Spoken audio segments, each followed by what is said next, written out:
संविधान से चलने वाला, संविधान से चलने वाला देश चाहिए। ये मामूली चुनाव नहीं है दोस्तों। हमारे नेतागण आपके बीच में रोजाना बोलते हैं, मैं भी बोलता हूं, लेकिन ये चुनाव आजादी के बाद ये चुनाव संविधान को बचाने का चुनाव है। 10 बरस पहले 2 मिनट आपसे क्षमा चाहूंगा। 10 साल पहले एक आदमी आया हिंदुस्तान के सरजमी पर और उसने हाथ उठा करके अपनी बातों को बड़ी मजबूती से सबसे पहले किसके सामने रखा? सबसे पहले हिंदुस्तान के आवाम के सामने रखा कि मुझे जिता दो, मुझे राजा बना दो। उस आदमी का नाम कुछ ना बताइएगा, मुझे जिता दो, मुझे राजा बना दो। जितने पूंजीपति हैं, जितना सब पैसा सबका विदेश में स्विस बैंक में है, सब ला करके सबके खाते में 15-15 लाख डाल दूंगा। ये झूठ बोलने वाले का नाम जरा जोर से बताओ। फिर दूसरा वादा किया नौजवानों से, नौजवानों तुम मुझे राजा बना दो, लाल किले के प्राचीर से हमारा भाषण करवा दो, दुनिया में मुझे प्रधानमंत्री घोषित कर दो भारत का। ऐ बेरोजगारों, ऐ नौजवानों, 2 करोड़ तो सालाना नौकरी तुम्हें दूंगा। उस झूठे का नाम बता दो। फिर एक वादा किया, फिर एक वादा किया और वैसा वादा किया है किसानों, वो तो फेक बात है।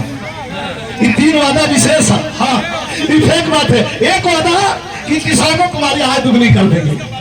सब करते करते हमारे नेताजी का आदेश हो रहा है कि देश कैसा चाहिए, नेता कैसा चाहिए, ऐसा चाहिए भाई हो। संविधान से चलने वाला, संविधान से चलने वाला, अरे देश चाहिए। संविधान से चलने वाला देश चाहिए।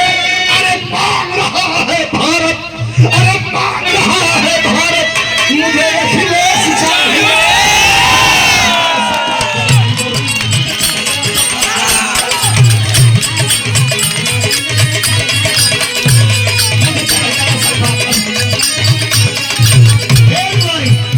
यही वो रंग है जो, यही वो रंग है जो धर्मेंद्र यादव जी के मन को भाया है।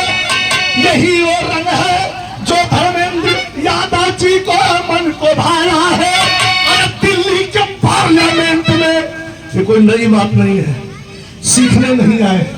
सड़क से संसद तक अपनी आवाज बुलंद करने वाला नेताजी के उस आशीर्वाद को आजमगढ़ में भेजा गया है कि एक बार यहाँ की धरती धन्य हो गई है आपको प्रत्याशी के रूप में देख करके माहौल।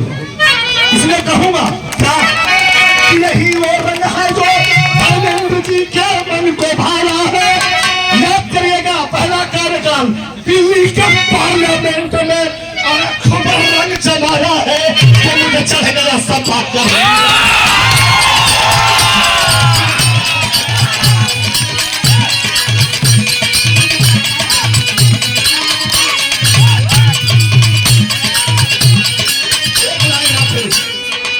आखिर लाइन पूरा कर दूंगा, एक लाइन आखिरी। हम उस शख्सियत को याद करते हैं। लोग कहते हैं कि नेताजी चले गए, नहीं। मुलायम सिंह यादव कोई शख्स और शख्सियत नहीं कि चले गए, सुबह खाक हो गए, ब्रह्मलीन हो गए, नहीं। नेता मुलायम सिंह यादव एक सोच है और सोच कभी मरती नहीं है। वो हमेशा हमारे बीच में। याद करिए वो कार्यकाल, याद करिए जब नेताजी रक्षा मंत्री थे, अग्निवीर जैसी योजना चला करके हिंदुस्तान में हमारे बच्चों का मनोबल तोड़ रहा है, तोड़ दिया। गठबंधन की सरकार बनेगी, वही नौकरी पक्की नौकरी के रूप में बदल दी जाएगी जो अग्निवीर की नौकरी है। ऐसा हम आपको विश्वास दिलाते हैं, लेकिन हमारी की वहां है। नेताजी को याद करते हैं। धरती पुत्र नेताजी ने, धरती पुत्र नेताजी ने, आखिरी लाइन है, समाजवाद को छोड़ा था।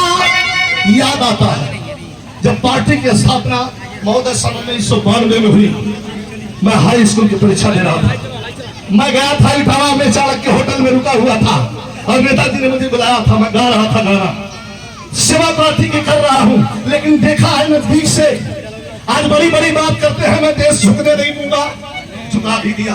मैं देश गिरने नहीं दूंगा, सब कुछ बेच दिया। अब खैरियत हमारी आपकी नहीं है। इसलिए नेताजी ने क्या किया था कि धरती पुत्र नेताजी ने समाजवाद को जोड़ा था। गए थे रक्षा मंत्री, जब डिफेंस मिनिस्टर थे, सियाचिन के बॉर्डर पर एक कार्यक्रम रखा हुआ था, जवानों ने बुला करके नेताजी से झंडा फहरवा रहा था। उसी समय पाकिस्तान दुश्मनों ने सीज फायर तोड़ दिया। नेताजी 3 सीढ़ी चढ़े थे भैया, 3 सीढ़ी चढ़े थे और पूछते हैं ऑफिसर से, ऑफिसर ये कैसी आवाज हो रही है? ऑफिसर ने कहा कि नेताजी ये दुश्मनों ने सीज फायर तोड़ दिया है।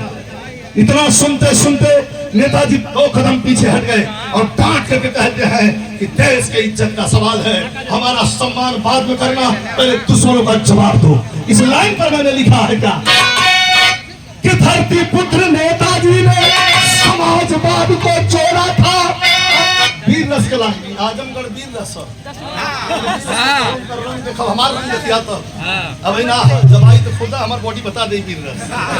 धरती पुत्र नेताजी ने समाजवाद को जोड़ा था और सियाचिन के बॉर्डर पे और दुश्मन की कमर को तोड़ा था।